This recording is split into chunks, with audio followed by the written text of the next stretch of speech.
Bonjour à tous, avec l'aide de Dieu, nous allons étudier le Rambam, les lois de Ta'aniot des jeunes.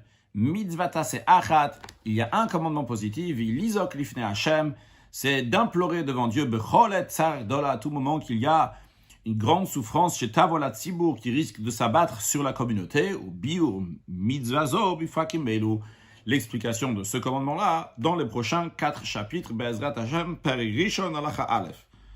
Mitzvat aseh mina Torah, c'est un commandement positif de la Torah, l'izok, d'implorer Dieu, ou les hariya, de sonner bachatzotzot dans les trompettes, al kol tzara shetavo, sur toute souffrance qui risque de s'abattre, sur tout malheur qui risque de s'abattre sur la tzibour, la communauté, shenemar, comme il est dit, lorsqu'il risque d'y avoir une guerre sur votre terre en Eretz Israël, à la tzara tzoreretrem, à cause des oppresseurs qui vous oppressent,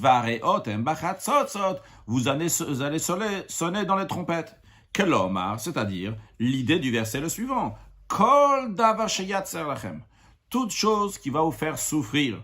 Kigon batzoret, que ça soit donc un arrêt de pluie, donc une sécheresse, ve'dever, la peste, ve'arbe, donc des sauterelles qui risquent de venir de manger la récolte, ve'kayot sebaim, tout ce qui est semblable, donc de différents tsarot en hébreu, tsara au singulier, que j'ai traduit donc par souffrance, qui peut être traduit par malheur, calamité, des choses comme ça. Donc zaku, implorer à l'aine, implorer à Dieu sur ça, vehariu, et sonner dans les trompettes. Halachabet, vedavarze, ce devoir de sonner dans les trompettes, d'implorer Hachem, midarkeat shuvau, ça fait partie des voies de la teshuva. Le rabbi explique que même la souffrance elle-même fait partie des voies de la teshuva. C'est pour amener à la teshuva. Chez Bisman, chez Tavotsara, lorsqu'une souffrance va arriver sur la communauté, Vizaku alea, ils vont implorer Dieu, Veyariu, ils vont sonner dans les trompettes. Yedu akol, que tout le monde va savoir, chez Biglal Maasem Araim Uralaim, c'est à cause de leurs mauvaises actions que ce mal s'est abattu sur eux. Kakatu, comme il est écrit, Avonotechem, vos fautes, Hitu el lachem. On fait pencher ces malheurs sur vous. En l'occurrence, là-bas dans le verset, on parle donc de la pluie qui n'est pas tombée à cause de vos fautes. Et le fait qu'ils vont implorer Dieu, qu'ils vont sonner dans les trompettes, qu'ils vont se repentir, repartir vers Dieu, c'est ça qui va enlever la souffrance. Mais si ils ne vont pas implorer, ils ne vont pas sonner dans la trompette pour la souffrance qui est arrivée, là, où ils vont dire Davarze, cette souffrance qui est arrivée, ce malheur, c'est la nature du monde, c'est comme ça. Et cette souffrance-là, c'est le fruit du hasard. C'est une voie, un comportement cruel. Ça entraîne qu'ils vont rester collés, continuer à se comporter avec ces mauvaises actions. Ça va ramener encore de souffrances et d'autres souffrances. Ou chez Katuv Torah, ce que le verset dit la Torah, va l'artem nimi bekeri. Vous allez aller avec moi en keri, c'est-à-dire de manière avec le hasard, en disant que c'est par hasard que les choses sont arrivées. Va l'artim machem bachamad keri. Moi, je vais continuer aussi à aller envers vous avec cette fureur de hasard que vous dites, kelomar, c'est-à-dire chez avia lechem tsara kedeshetashavu. Le Rambam m'explique le verset. Lorsque moi je vous amène une souffrance pour que vous fassiez tchouva, im tom rusho ker, et si vous allez dire c'est le fruit du hasard, ostif lachem chamatoto ker, et je vais vous rajouter encore plus de fureur dans ce que vous appelez ce fruit du hasard. Alacha dalet, ou midigre sofim, par ordre rabbinique, c'est institué par les sages, les tanot al kol sara shetavolat tzibur de jeûner sur toute souffrance qui risque de s'abattre sur la communauté, achiyuchamu minashamayim, jusqu'à que du ciel, on va avoir miséricorde pour la communauté. Ou bemeataniota elu, dans ces jours de jeûne qui sont fixés donc pour ces souffrances communautaires, Zoakim bitfilot, on implore dans les prières, ou mitranenim, on supplie à Hachem, ou merim bachatzotzot bilvad, et on sonne uniquement de la trompette, non pas le shofar. Vimayuba migdash, s'ils étaient dans le temple, merim bachatzotzot ou bashofar, ils sonnent aussi bien dans les trompettes et aussi shofar, la corne de bélier. Hashofar mekatzer, le shofar, il fait des sons qui sont courts, et les trompettes vont faire des longs sons. Pourquoi? Parce que la mitzvah du jour, lorsqu'il y a des souffrances, c'est avec les trompettes. Et le shofar, il est accessoire seulement. C'est pour ça que le shofar va faire des sons qui sont courts. Le seul endroit où on sonne les trompettes et le shofar en même temps, c'est uniquement dans le temple. D'où on apprend ça, car il est dit, avec les trompettes et le son du shofar, exulté devant l'Éternel, le roi l'Éternel. Donc, ou devant le roi l'Éternel, c'est dans le Bet Hamikdash, dans le temple, qui est l'endroit d'Akadosh Baruch Hu. Ces jeunes-là qu'on décrète sur la communauté à cause des souffrances qui arrivent, on ne les gêne pas un jour, 2 jours, 3 jours, les uns après les autres. Parce que la majorité de la communauté ne veut pas supporter tant de jeunes les uns après les autres. On ne peut pas faire un décret communautaire si la communauté ne peut pas y tenir. Encore un point, le Ram nous dit que quand on commence les jeûnes, on commence à faire une série de jeûnes.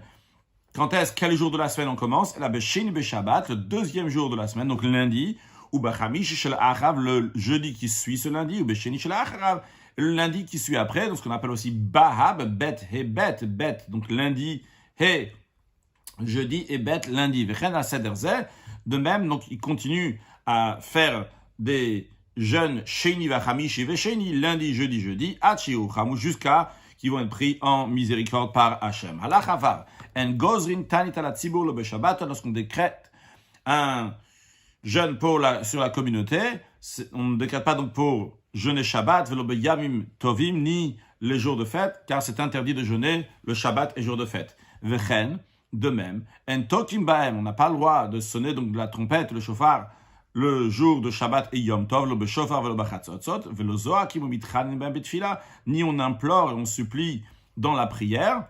Elle a imken, à l'exception, Haïta Irshi, Kifu, à Goïm, si c'était une ville qui avait été assiégée par des non-juifs pour faire la guerre, pour faire la conquête de cette ville-là. Donc dans ces cas-là, pendant Shabbat, on aura le droit d'implorer et de prier. Au Nar, ou bien si c'est un fleuve qui est en train de monter, qui est en crue, et donc qui va inonder des champs, des maisons, des gens, au Sfina mitaref et bayam, ou bien que c'est un bateau qui est en train de couler dans la mer, littéralement mitaref, c'est-à-dire qu'il est en tourbillon dans la mer, donc il est en train de bouger, de se secouer.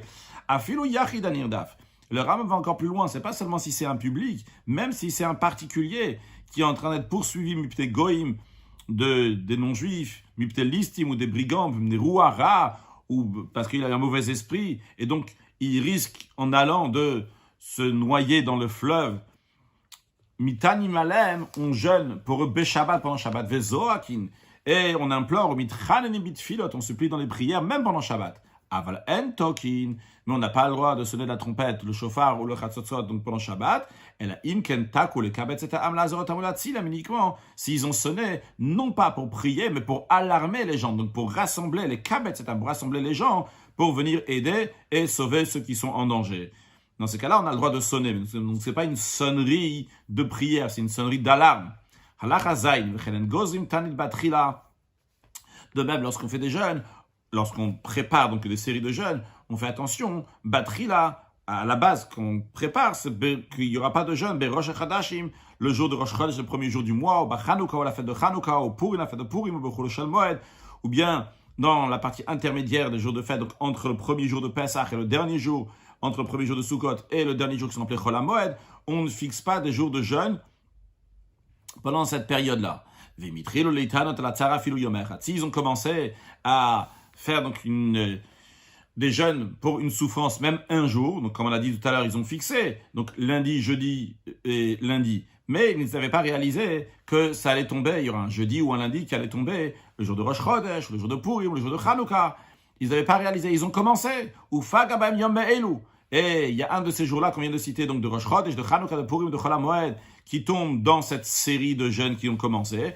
Et bien quand même, vu qu'ils ont commencé, Mitanin, ils jeûneront ces jours-là, ou Mashlim Mayom Betanit, ils finissent toute la journée, donc ils finissent le jeûne. C'est ça, c'est juste si ils ont déjà décrété ces jeûnes-là, mais à la base, ce qu'on appelle l'Echatrila, faire bien les choses, il ne faut pas fixer, même si aujourd'hui on est lundi, et le prochain jeudi, ça sera Chanukah, ou Purim, ou Chol HaMoed. On n'a pas le droit de fixer aujourd'hui jeudi, aujourd'hui lundi, on attendra donc le lundi suivant. Halachachet, Taniot elu shemitanin alatzarot. Ces jeunes-là qu'on jeûne pour ses souffrances, les femmes enceintes, les femmes qui allaitent et les enfants ne font pas ces jeûnes-là.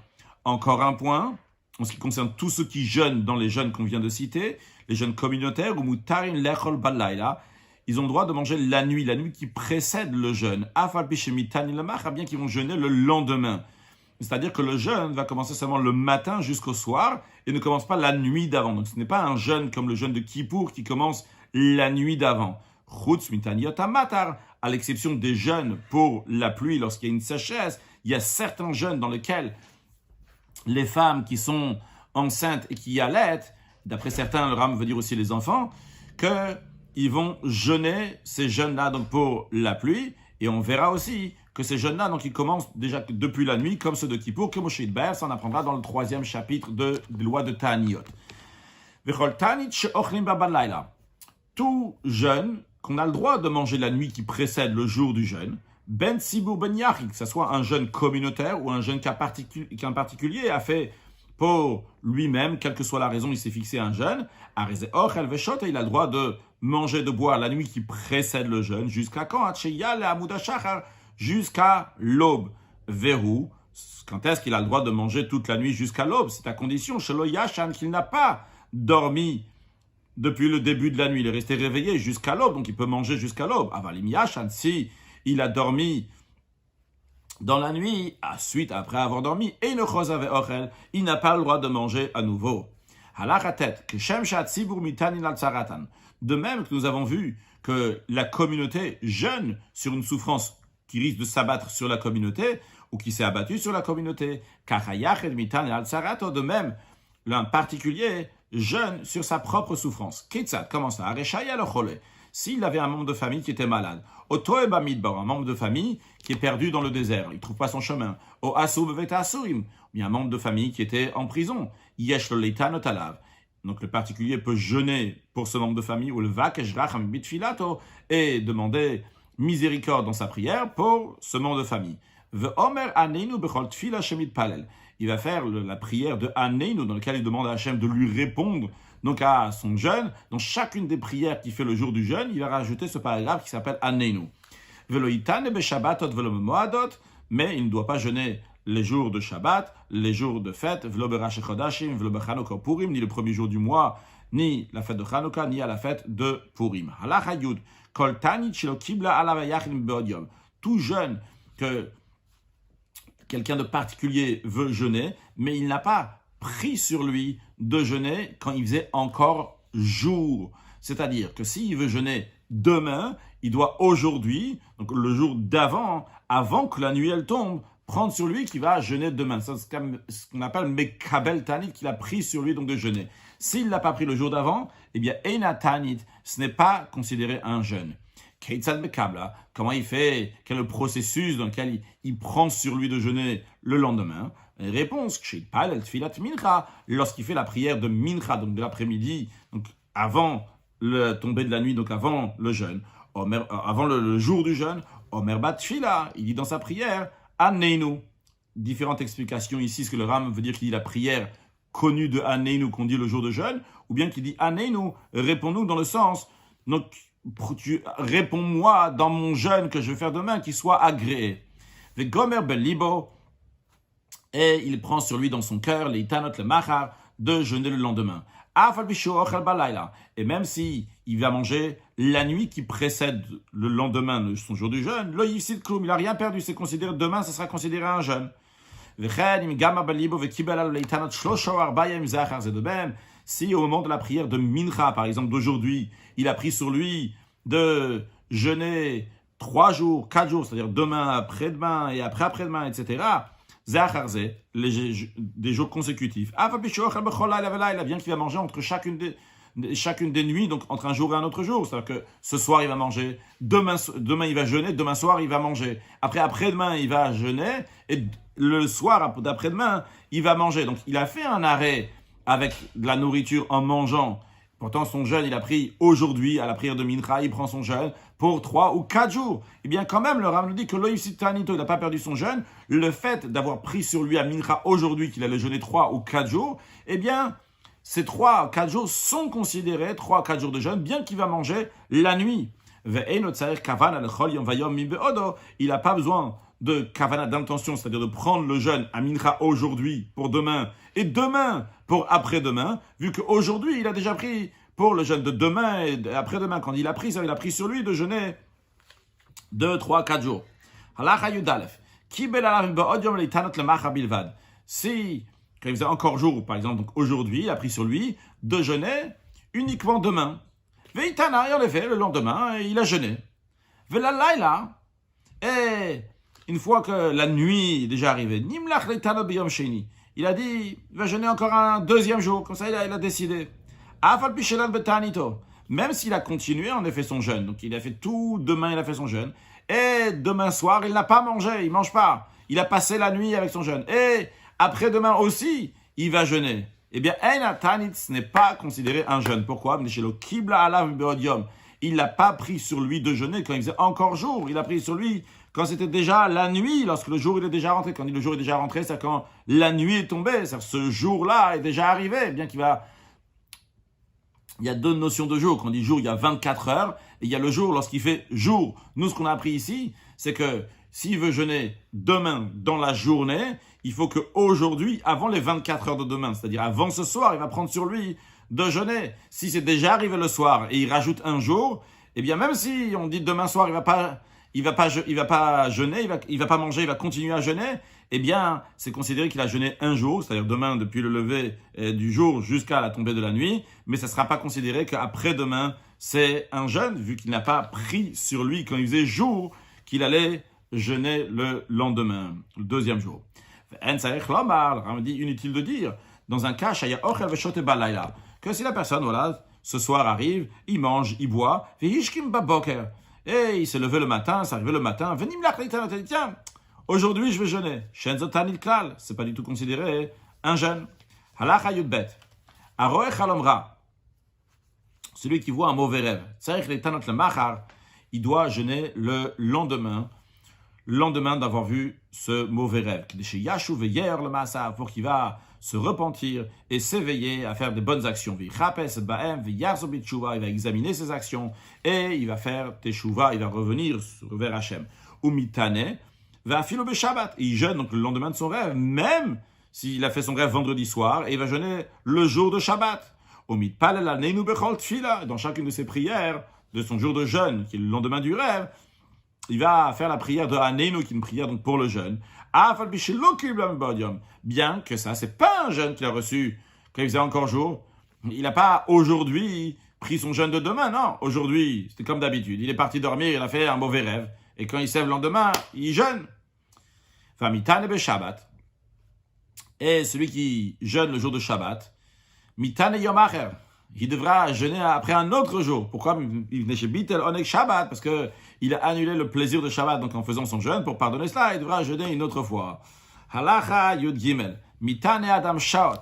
Le Ram nous dit maintenant que quelqu'un peut faire ce qu'on appelle un Tanit Shaot, un jeûne, pour juste quelques heures.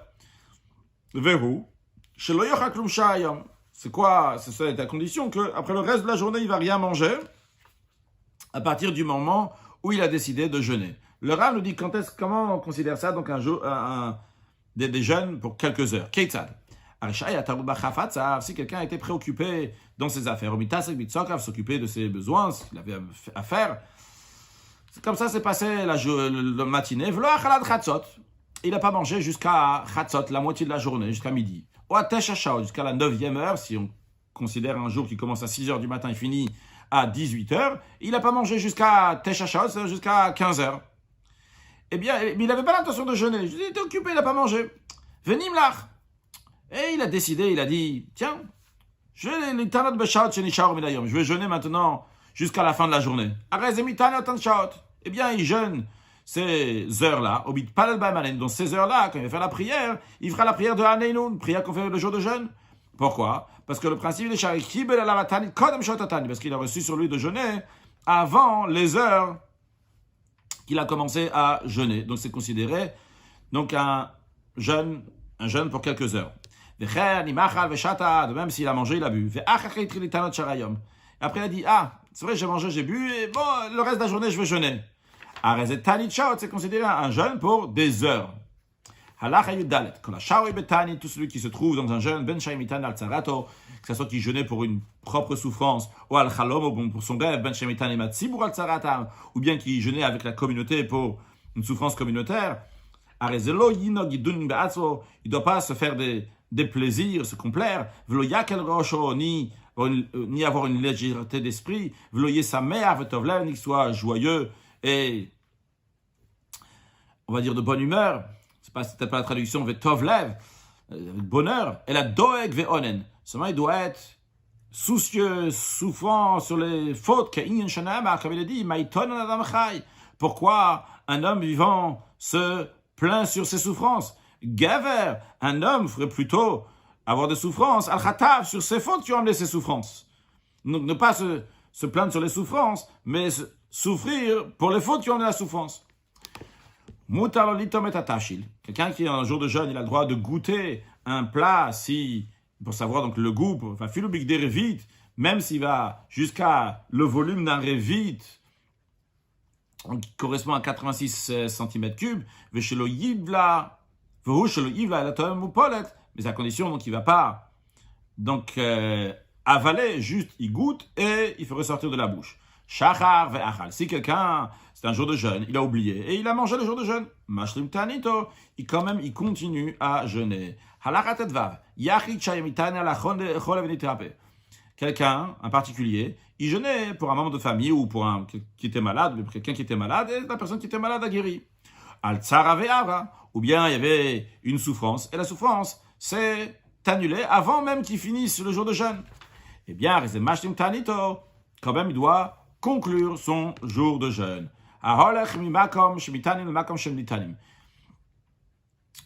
Quelqu'un qui voyage d'un endroit où c'était un jour de jeûne dans sa ville, les gens ont pris sur eux de jeûner, et il est parti dans un endroit, dans une autre ville dans laquelle, là-bas, ils n'ont pas pris sur eux de jeûner. Quand même, vu qu'il est parti d'une ville dans laquelle ils étaient en train de faire un jeûne, quand il arrive dans l'autre ville, il doit finir son jeûne. Dans le sens inverse, s'il est parti d'une ville dans laquelle il n'y avait pas décrété un jeûne, il arrive dans une ville dans laquelle où un jeûne a été décrété, il va jeûner avec les gens de la ville. S'il a oublié, il a mangé, il a bu dans la ville dans laquelle ils sont en train de jeûner. Il ne doit pas paraître en public devant eux comme quelqu'un qui s'est rassasié. Il ne veut pas non plus se complaire. Donc de dire, vu que j'ai déjà mangé, je vais manger encore un peu, je vais manger jusqu'à ce que je me rassasier. Non, quand même, il arrête de manger dès qu'il a commencé à manger et qu'il ne mange pas plus. C'est une communauté jeûnée pour les pluies, c'est-à-dire qu'il y a eu une sécheresse, il n'y a plus de pluie, et la pluie, elle est tombée le jour de jeûne. Si la pluie elle est tombée avant midi, lo yashlim, il ne conclut pas le jeûne. Il mange, il boit au midkansim et il se rassemble ensemble avec Korimal et la Gadol et ils lisent le grand Hallel. Ce qu'on appelle le grand Hallel, c'est le psaume 136 qui est dans les Teilim, dans lequel on dit Kilolam Chazdo, que l'on parle de la bonté d'Akadosh Baruch Hu, ça s'appelle le grand Hallel. Pourquoi il mange d'abord? Shen Omrim Hallel Agadol, car quand est-ce qu'on dit le Hallel uniquement? Lorsqu'on est ben nefesh svea, lorsqu'on est comblé, vekares mlea, et qu'on a l'estomac plein. Donc ça, c'est si la pluie est tombée avant midi, avant Kratzot. Si les pluies sont tombées après midi, il va avoir Rova Yom Mikdusha. Vu que la majorité de la journée elle est passée avec sainteté, c'est-à-dire le jour de jeûne, Yashlimu Tanitam qui complète leur jeûne jusqu'au soir. De même, s'ils sont en train de jeûner pour une souffrance, donc pas la pluie, mais une autre souffrance, et elle s'est annulée, ou al-shmad ou batel, ou bien qu'on a voulu que les Juifs donc vont arrêter de faire Torah Mitzvot, et ce décret-là donc c'est annulé. Im kodem chatzot, si c'est avant midi, lo yashlimu, il conclut pas le jeûne. V'imach chatzot, si c'est après chatzot, yashlimu, il conclut le jeûne. Halacha yudzayin, bechol yom tanit shegozim al tzivum bnei atzarot, chaque jour de jeûne qu'on décrète sur la communauté à cause des souffrances. Beddin vehaskinim, aussi bien le tribunal et les anciens de la ville, yoshum vet hakneset, ils siègent à la synagogue, botrim al maser sha'ir, ils examinent les affaires de la ville, Mais achat filat shachar ad chatzot hayom, depuis après la prière du matin jusqu'à midi. Ou mesirim amir sholot shel averot, et ils enlèvent les choses qui amènent, qui sont trébuchées les gens à faire des transgressions. Mazirin vedoshim vechokim al baalei chamas, et ils avertissent, et ils enquêtent, ils examinent donc sur des gens qui se comportent mal sur les sujets monétaires, va averot, sur toutes sortes de transgressions, mafrishinotan, et ils les séparent donc des transgressions en général, transgressions qui sont liées avec l'argent, va le baalei zroa, ou sur les gens qui se comportent donc de manière forte, et que c'est pas donc pas comme la loi, mashpilinotan, ils les rabaissent de leur statut, de leur niveau, vekayetze bidvarim elu, et tout ce qui est semblable à ça, donc les problèmes qu'il y a dans la ville, ils trouvent des solutions à tout ça, ils les arrangent. Mais comme ça, ils font jusqu'à Chatzot, jusqu'à la moitié de la journée. Après, la deuxième partie de la journée, jusqu'au soir, Reviya, on partage cette deuxième partie en deux moitiés. Donc, ça fait un quart du jour, encore un quart du jour. Alors, Reviya, Yom, un quart de la journée, donc c'est-à-dire depuis, imaginons qu'on est depuis midi jusqu'à 18h, de midi jusqu'à 15h, Korim vibrachot uklalot shebetorah, ils lisent donc les bénédictions et les malédictions qui sont dans la Torah, dans la paracha de Bechukotai, Shenamar, comme il est dit, Musar Hashem Beni Altimas. Il dit les souffrances qu'Hachem t'envoie, mon fils, ne rejette pas, Val Takotz Betochar, ne sois pas dégoûté de ces réprimandes. Donc il y a des réprimandes ici à faire, donc, on dit dans la paracha de Bechukotai, des malédictions, s'il y a un mauvais comportement. Puis, suite à cette lecture dans la Torah, on fait la Haftara, donc une partie du prophète, qui parle donc des réprimandes qui sont liées en fonction donc de la souffrance, du malheur qui leur est arrivé. Donc ça, c'est ce qu'on fait de midi à 15h, on a dit un quart de l'après-midi, un quart de la journée, donc c'est la moitié de l'après-midi. L'autre moitié de l'après-midi, donc c'est-à-dire un quart, le dernier quart de la journée, ou Rviya Yom Achon, donc le dernier quart de la journée, mitpal les mincha. Ils font la prière de Mincha, mitchanenim vezoakim, et ils implorent à Hachem, ils supplient, ou mitvadim kefikochan, et ils confessent donc en fonction de leur capacité de savoir confesser et implorer à Akadosh Baruch Hu. Un sujet de Chassidut, on a vu que le Ram nous dit que quand il y a quelque chose qui arrive, on ne doit pas dire Minaga Olamer Alanu, c'est quelque chose donc qui est le hasard qui est arrivé, c'est le fruit du hasard qui est arrivé. Mais il faut savoir que ça vient tout d'Akadosh Baruch Hu. En effet, dans le Chassidut, c'est expliqué longuement, le Rabbi développe dans beaucoup de sirots, dans le sirah de Purim aussi, comment un juif il doit savoir que tout ce qui arrive dans le monde, c'est une conséquence du spirituel. Quand un juif il a un certain comportement spirituel, eh bien, ça mène que des brachot ici dans ce monde matériel. Et quand il y a un manque, eh bien, chas v'shalom, ça peut faire qu'il y a un manque aussi matériel. Il faut savoir lier ce spirituel avec ce matériel.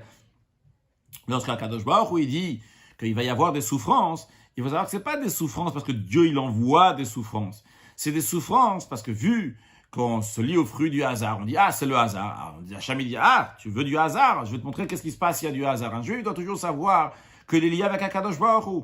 Et tout ce qui se passe parce qu'il est son attachement à Akadosh Baruch Hu en fonction de ça, en fonction du spirituel, le matériel, c'est lié l'un à l'autre. C'est le corps et l'âme et on ne peut pas se séparer l'un de l'autre. Quand un juif il dit il veut juste vivre avec le corps, avec la nature, alors dans ces cas-là, Akadosh Baruch Hu, Chas Shalom, il dit tu sais quoi, je vais te laisser vivre avec la nature et tu vas voir quelles vont être les conséquences. Non pas qu'Akadosh Baruch Hu va punir, mais c'est une conséquence automatique. En effet, quand tu dis dans la nature, il y a plein de choses qui peuvent arriver. C'est naturel, c'est vrai, c'est des choses qui arrivent naturellement. Mais un juif, lui, doit savoir qu'il n'est pas lié à la nature, il est lié au-delà de la nature.